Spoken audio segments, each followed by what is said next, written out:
Ils ont mené une étude sur le chromosome Y de plus d'1 millier d'hommes juifs du monde entier, en commençant par Israël. Puis, dans différentes nations, ils ont également étudié des non-juifs du monde entier. Qu'ont-ils découvert? La première chose qu'ils ont découverte, c'est un schéma génétique reliant les juifs du monde entier, c'est-à-dire s'installer une fois pour toutes.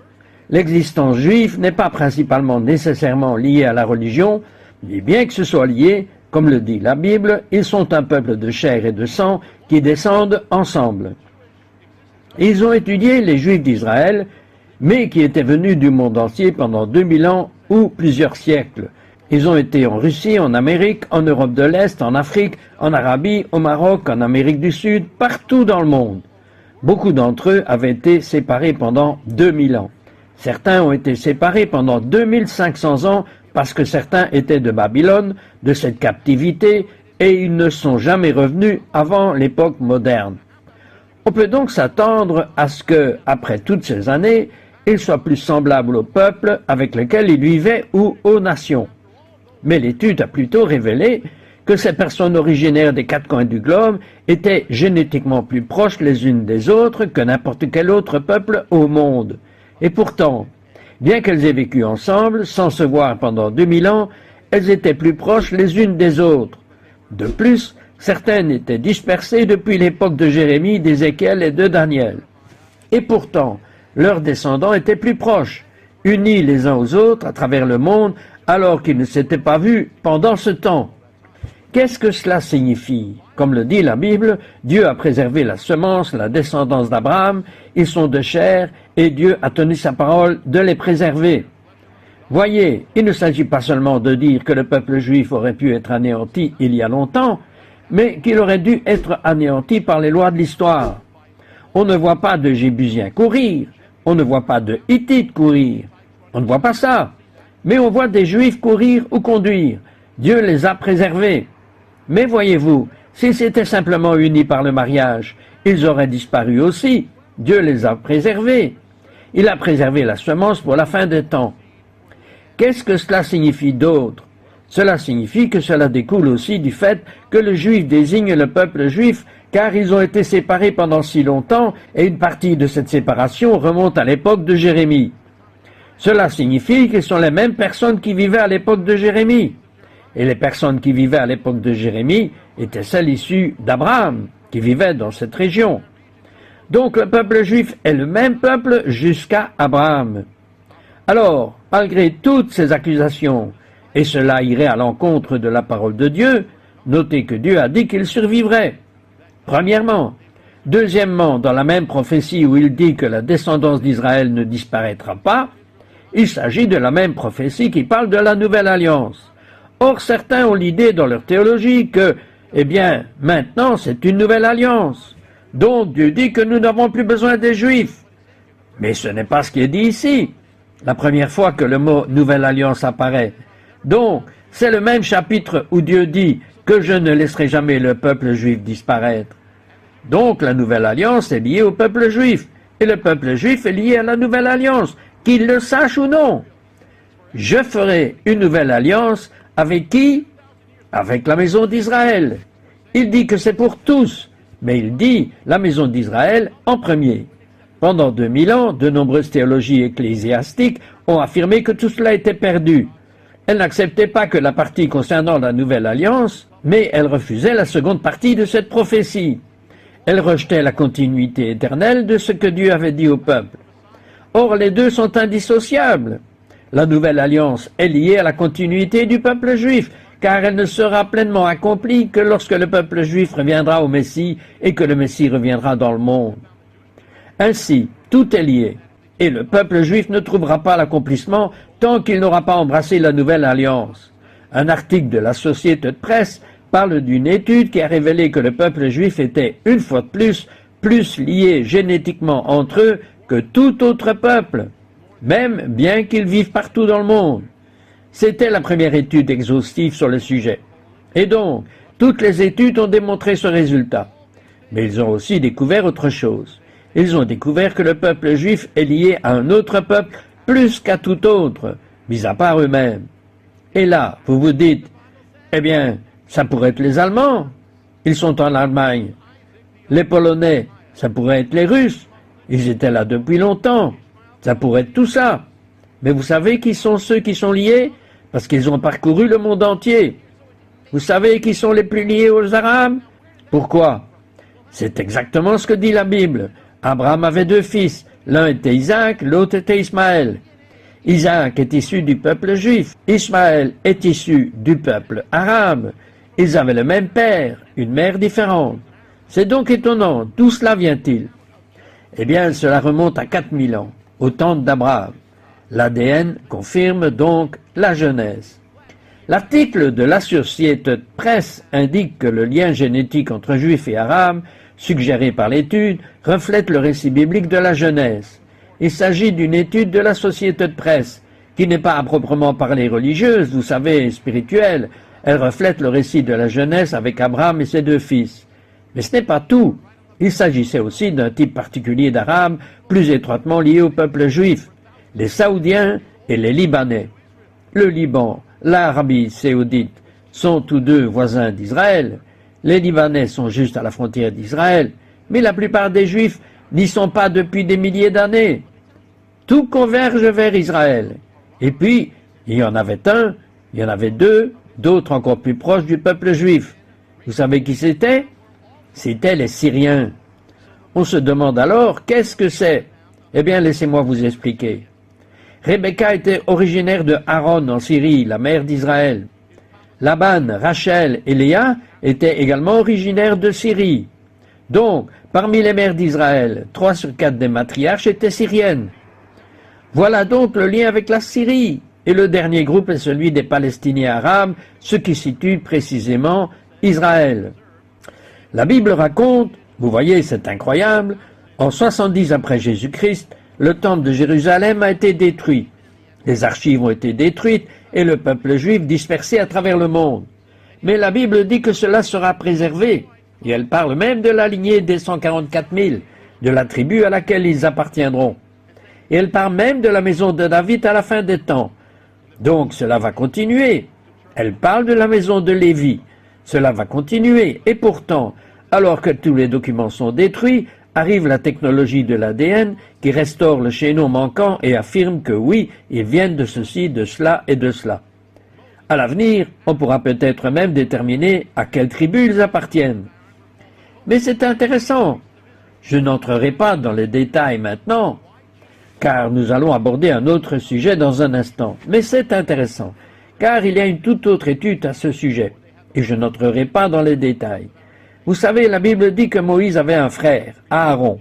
Aaron était le grand prêtre d'Israël. Les fils d'Aaron étaient appelés les Kohanim. Ils étaient les prêtres d'Israël. Ils devaient être descendants. Or, concernant le gène Y, il y a ceci. Ils ont mené une étude sur des Juifs qui avaient l'héritage d'être soit de la maison d'Aaron, soit qui portaient un nom de famille lié à la maison d'Aaron. Et vous savez quoi? Ils ont découvert un gène sacerdotal. Ils ont trouvé un gène qui relie non pas tout le peuple juif, mais les fils d'Aaron. Ceux qui portent le nom ou qui ont cet héritage étaient plus susceptibles d'en être porteurs. Et cela remonte très loin. Ils ont dit que cela remontait à environ 3000 ans à un seul homme. Devinez qui c'est? Aaron. Nous n'entrerons pas dans ce domaine pour l'instant, mais nous allons aborder un autre sujet. Autrement dit, Dieu a surnaturellement préservé la semence, les gènes, l'ADN d'Israël conformément aux prophéties, conformément à la promesse, conformément à sa parole. La semence d'Israël est liée à la parole de Dieu. Elle a été prédite dans la parole. Elle a été préservée conformément à la parole. Elle témoigne de la vérité de la parole et du fait que la Bible est la parole de Dieu. Ainsi, la semence d'Israël est liée à la parole de Dieu, et même celle que je vous ai partagée, même lorsque le peuple juif était dispersé dans le monde, c'est ce qu'on appelle la diaspora. Semés, et c'est au même moment qu'ils entrent dans le monde, au même moment où Jésus dit à ses disciples d'aller dans le monde et de répandre l'évangile. Elle est semée, cela s'est produit ensemble, semée à travers le monde jusqu'à ce jour, ce qui soulève un autre mystère d'un autre royaume. La semence est liée à la parole dans Ésaïe 55, car comme la pluie et la neige descendent des cieux, et n'y retournent pas sans avoir arrosé la terre et l'avoir fécondée et fait germer, afin qu'elle donne de la semence à celui qui sème et du pain à celui qui mange. Ainsi en sera-t-il de ma parole qui sort de ma bouche. Elle ne retournera pas à moi sans effet, mais j'accomplirai ma volonté, et cela prospérera dans ce que j'ai envoyé. Voici une parole qui relie ce qui descend du ciel, comme la pluie. Et puis il est spécifiquement question de semences, de fruits et de la parole de Dieu. La parole de Dieu qui descend du ciel est liée à une vie qui donne des semences. Mais plus directement encore, écoutez ce que le Messie Yeshua Jésus a dit dans Luc 8. Il dit « Or, comme une grande foule se rassemblait et que des gens de toutes les villes se rendaient à lui, il leur parla en chemin au moyen d'une parabole. Il dit « Le laboureur sortit pour semer sa semence. Et comme il semait, vous le savez, une partie tomba le long du chemin et fut piétinée. Les oiseaux du ciel la mangèrent. Une autre partie tomba sur un sol pierreux. Quand elle leva, elle sécha sans humidité. Une autre partie tomba parmi les épines. Les épines montèrent et l'encerclèrent. Une autre partie tomba dans la bonne terre. Elle leva et produisit au centuple. Et il dit, après avoir dit ces choses, il criait, que celui qui a des oreilles pour entendre, entende. Ses disciples commencèrent alors à lui demander, que signifie cette parabole? Il leur répondit, il vous a été accordé de connaître les mystères du royaume de Dieu. Quant aux autres, on leur raconte des paraboles afin qu'ils voient, et ils ne voient pas. Tout en entendant, ils ne comprendront peut-être pas. Voici donc la parabole. Je vais simplement lire ceci, juste une chose. Il dit, la semence, c'est la parole de Dieu. La semence est la parole de Dieu. Nous voyons ici les deux domaines se rejoindre. C'est dit clairement, la semence est la parole. Il explique que le Seigneur n'invente pas de parabole à la légère. Chaque mot, chaque partie a une signification. La semence est la parole de Dieu. La parole de Dieu est une semence. Comment? Une semence est la vie, elle est vivante. La parole de Dieu est la vie, elle est vivante. Une semence produit la vie. La parole de Dieu produit la vie. Une semence fait partie de la moisson. La parole de Dieu fait partie de la moisson. Une semence est semée, la parole de Dieu est semée, une graine est jetée et dispersée, et il en va de même pour la parole de Dieu dans le monde. Une graine est faite pour la terre. La parole de Dieu est également faite pour la terre. Je vous en parlerai plus en détail dans un instant. Je vais vous l'expliquer. Voyez-vous, une graine initie le changement, de nouveaux départs. La parole de Dieu initie le changement et engendre de nouvelles choses. Mais allons plus loin. Une graine contient de l'information. La parole de Dieu contient de l'information. Une graine contient de l'information cachée, un code. La parole de Dieu contient de l'information cachée, un code. Je ne parle pas du code biblique, je parle d'autre chose. Une graine contient de l'information qui initie et oriente un changement et une vie spécifique. La parole de Dieu contient de l'information qui initie et oriente une vie nouvelle. Maintenant, pensez à un mot. Que fait un mot? Un mot, quand vous le prononcez, comme je parle maintenant, transmettant une pensée, transmettant la réalité. La transmission vient d'une personne. Le mot est un codage de la pensée, du cœur d'une personne ou représentant une réalité. Et lorsque le mot est reçu, ce code du mot est décodé. Et vous dites, ah, il parle de ceci. Vous dites, eh bien, comment est-ce un code? Les lettres ne sont que des symboles.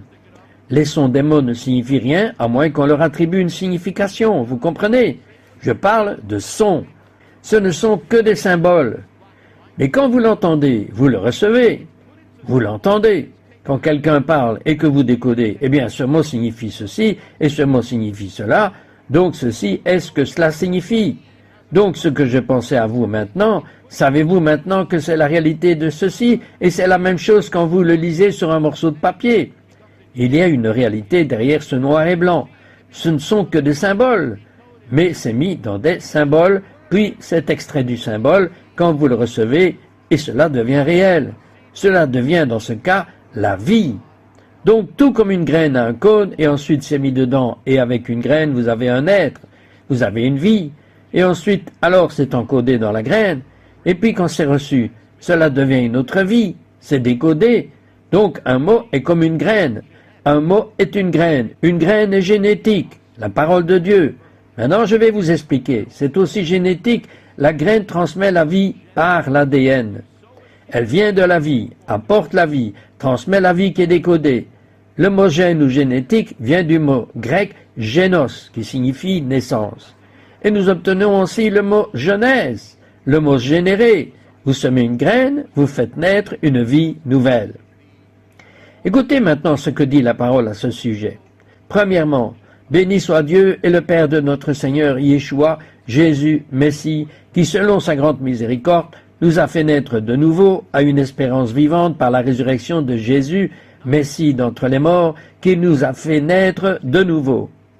Maintenant, comment le verset 23 dit cela, naître de nouveau, non d'une semence corruptible, mais d'une semence incorruptible? Réfléchissez-y, regardez ceci. Nous parlons de la nouvelle naissance, mais maintenant vous avez une semence. Lorsque vous êtes né naturellement, il y avait une semence, il y avait des gènes. Une semence de vie vous a fait naître. Maintenant, en Dieu, vous êtes né de nouveau. Mais vous n'êtes pas seulement né de nouveau, vous êtes né d'une semence. Il faut naître d'une semence. Alors, qu'est-ce qu'une semence? Eh bien, c'est révélé ici. Vous êtes né.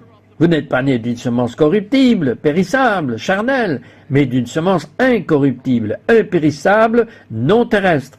Et ensuite, la parole de Dieu le révèle. Alléluia, par la parole de Dieu, vous êtes nés.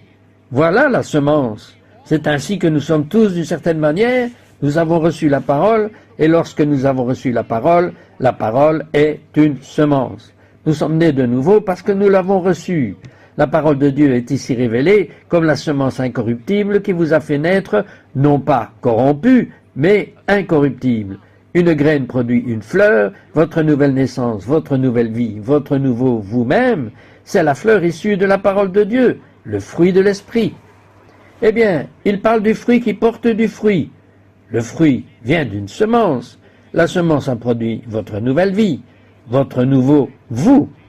La semence contient des gènes. Une graine contient des gènes.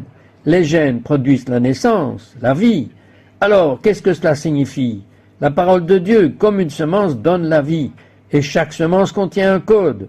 Alors, que contient la parole de Dieu maintenant? Ok, l'esprit, je parle spirituellement, elle contient l'ADN du Dieu du ciel. Vous voyez la nature de Dieu. Vous voyez, chaque graine contient la nature de celui qui la donne. Celui qui la fait germer, celui qui donne la parole de Dieu est Dieu. Quand vous êtes né de nouveau, vous êtes né de nouveau en quoi? En tant qu'enfant de Dieu. Amen.